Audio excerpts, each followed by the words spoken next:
कहते हैं राजनीति में कोई किसी का सगा नहीं होता।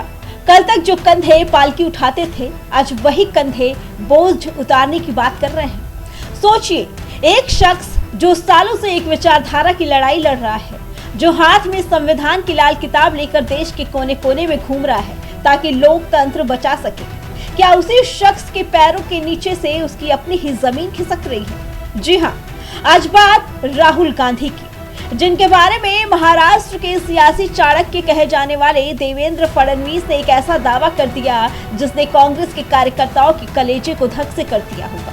फडणवीस कहते हैं कि राहुल को बाहर निकालने की तैयारी है। राहुल गांधी की लड़ाई ये केवल खुद के अस्तित्व की लड़ाई है। उनकी लड़ाई ये केवल लगातार जो उनको हार मिल रही है उसमें से अपने नेतृत्व को कैसे बचाए, और आज कांग्रेस पार्टी में अंदरूनी तरीके से बहुत बड़े पैमाने पर ये हमको जीत दिला नहीं सकते, इनको हटाया जाए, इस प्रकार का एक बहुत बड़ा माहौल तैयार हो रहा है।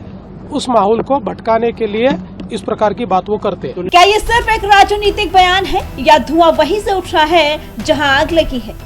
11 अप्रैल को दिल्ली संसद परिसर में जब राहुल गांधी प्रधानमंत्री नरेंद्र मोदी से मिले तो चेहरे पर मुस्कुराहट थी। लोग हैरान थे। कल तक जो चौकीदार और अडानी के नाम पर आमने सामने थे, आज वो इतने सहज कैसे? लेकिन ये तो सिर्फ तूफान से पहले की शांति थी। अगले ही दिन 12 अप्रैल को राहुल गांधी रन फॉर अंबेडकर के मंच पर थे। तेवर वही पुराने, बीजेपी और आरएसएस संविधान को कुचल देंगे, हम इनसे मिटने नहीं देंगे। राहुल का यह बयान सीधा वार था, लेकिन उन्हें अंदाजा नहीं था कि पलटवार कितना निजी और तीखा होने वाला है। आरएसएस, बीजेपी की सोच के जो लोग हैं वो अंबेडकर जी और हिंदुस्तान के संविधान को खत्म करना चाहते हैं। ये बाकी सब जो भी बोलते हैं, ये सारा का सारा सिर्फ संविधान को खत्म करने का काम है। इनका लक्ष्य सिर्फ संविधान को मिटाने का है, क्योंकि ये नहीं चाहते कि हिंदुस्तान में सब लोगों को एक जैसा माना जाए। जैसे ही राहुल ने संविधान का राग छेड़ा, महाराष्ट्र के मुख्यमंत्री देवेंद्र फडणवीस मैदान में उतर आए।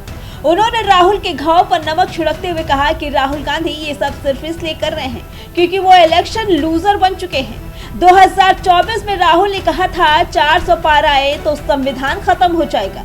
बीजेपी बहुमत से चूकी, कांग्रेस 99 पर पहुंची। 2026 में भी राहुल उसी इमोशनल कार्ड के भरोसे हैं। फडणवीस का दावा है कि अब कार्ड की हांडी बार बार नहीं चढ़ेगी। तो क्या राहुल गांधी वाकई अपनी ही पार्टी में अलग थलग पड़ गए? क्या 11 अप्रैल की वो मोदी राहुल मुलाकात कांग्रेस के असंतुष्ट धड़े को चुभ गई? फडणवीस का दावा अगर सच है तो ये भारतीय राजनीति का सबसे बड़ा उलटफेर होगा। एक तरफ राहुल संविधान बचाने की जंग लड़ रहे हैं और दूसरी तरफ फडणवीस कह रहे हैं कि भाई पहले अपनी कुर्सी बचा लो। सियासत के इस बिसात पर शय और मात का खेल जारी है। देखना होगा कि राहुल गांधी इस घेराबंदी से कैसे निकलते हैं। Bureau report, prime TV.